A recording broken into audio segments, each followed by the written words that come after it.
नमस्कार, मी संस्कृती आणि आपण पाहत आहात नवा मराठा। राज्यातील उन्हाळी सुट्ट्यांच्या पार्श्वभूमीवर एसटी महामंडळाने प्रवाशांना दिलासा देणारी घोषणा केली आहे। ग्रामीण भागात जाणाऱ्या प्रवाशांना गारवायुक्त प्रवासाचा अनुभव मिळावा यासाठी दर महिन्याला 300 नव्या वातानुकूलित बस सेवेत दाखल होणार आहेत।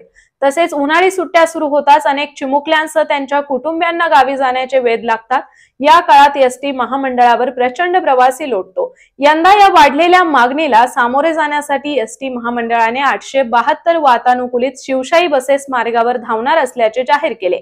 यामध्ये कोकण, पुणे, कोल्हापूर, रत्नागिरी, नाशिक, नागपूर, जळगाव, बीड आणि छत्रपती संभाजीनगर सारख्या प्रमुख ठिकाणांचा समावेश असेल।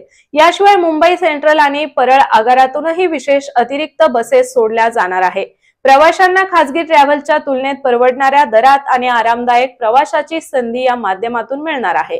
अशा प्रकारे एसटी महामंडळाला उत्पन्नातही चांगली भर पडण्याची शक्यता आहे। तसेच राज्य शासनाने 2640 नवीन एसी एसटी बसेस लवकरच सेवा पुरवण्यासाठी टप्प्याटप्प्याने समाविष्ट करण्याचा निर्णय घेतलाय। या अंतर्गत प्रत्येक महिन्यात 300 नव्या बसेस ताफ्यात दाखल होतील। त्यामुळे गावागावातील नागरिकांना आता वातानुकूलित सुविधांसह प्रवास करता येणार आहे।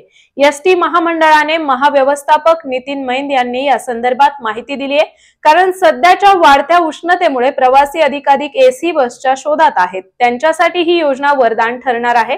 शिवाय शाळांना लागलेल्या सुट्ट्यांमुळे मुंबई आणि उपनगरातून कोकण आणि इतर भागात जाणाऱ्या चाकरमान्यांनाही या सुविधा दिलासा देतील।